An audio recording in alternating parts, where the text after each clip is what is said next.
You've been hearing about it everywhere. Your neighbors, the news, cryptocurrency. So we've invited our financial expert, Coach Pete from Capital Financial Group, to come in and help us all get a better idea of what crypto really is. Thank you for being back with us, Pete. This is a big topic. We're really just going to scratch the surface on this one probably today. Right. Yeah, so the first question, the basic question, what is cryptocurrency? I understand it's money, but it's digital money. So tell me a little bit about what it is. Well, it's not legal tender, but it's crypto. Yeah, it's an electronic currency, I guess you could say. And there's a whole bunch of different options out there, a whole bunch of different coins they call them. Instead of shares at the stock market, you buy coins in the crypto world, but you don't ever get a coin.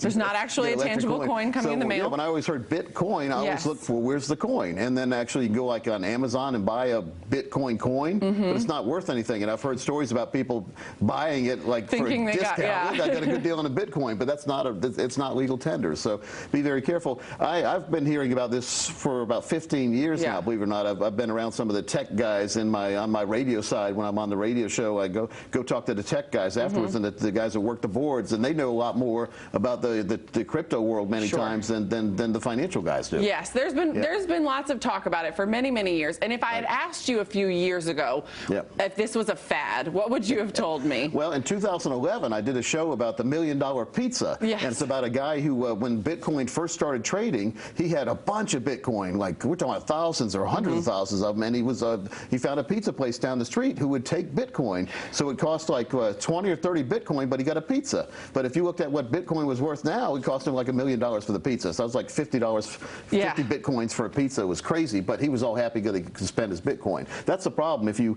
build this value up, how do you spend it? Well, people need to accept Bitcoin. Tesla accepted Bitcoin last year for a while. Now they don't. Maybe they will in the future. But there's so many different cryptocurrencies out there. It's not just Bitcoin. That's the one we hear about. There's another one called Ethereum. There's one called Cardano. There's one called SHIB, which is like 0.00008 cents a share. Like it's less than a penny, but like that's how people make a lot of money. They buy when it's very cheap, and hopefully it goes to the moon. Most of them don't. Most of them crash land into Earth, and you don't make any money. So be very careful. I say with cryptocurrency, you should only take money you can afford to lose, just like when we invest in the stock market. We need to take, when there's any risk involved, we should only take money we can afford to lose.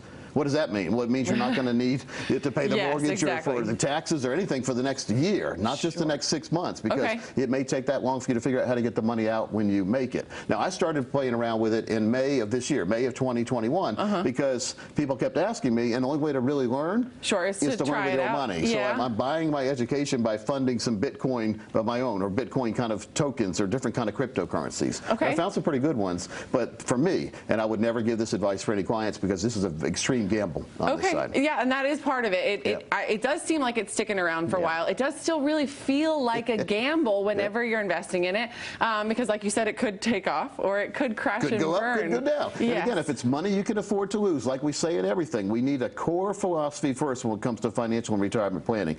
Our core money needs to be in place we can't lose, and we need to know exactly what kind of income we're going to get for life from that. After we get plenty of money in the core, we have some leftover money or extra money.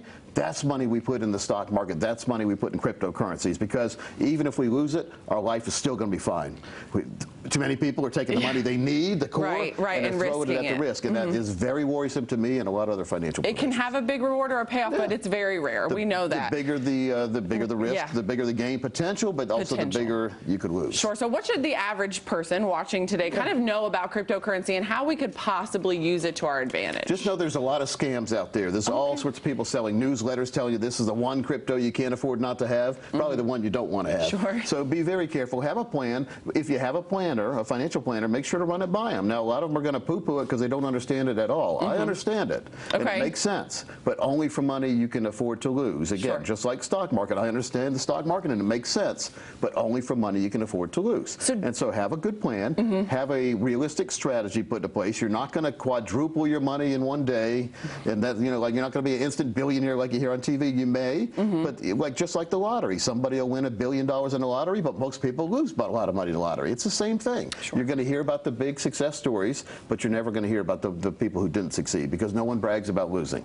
And so just make sure, if someone's bragging about how good they're doing, ask them about their losses. No one is 100%. Sure. And so just get a good plan together. It's not a bad or a good thing. It's just it's a different thing, and it's a part of a portfolio, but not the safe part. So does your firm deal with cryptocurrency with some of their clients? We do not. Okay. But we will use that. If you have that philosophy, we will make sure you have that safe plan first, and then we'll give you the number of dollars you have left over that you can take and gamble in the crypto world. It's good to know that, by the way. You don't want to gamble with money you can't afford to lose. All right. Thank you so much for being here, Pete, to help me. I mean, all of us out there with, we'll help the all next of that. 10 people. We'll help them balance a plan. So all they have to do is give us a text, and we'll make sure they're taken care of. Sure. Yeah, you guys be sure to do that, because if you have more questions about crypto or just smart financial planning, go ahead and text CBS to 600-700 to get help from Pete and his team. Thanks again. Thank you.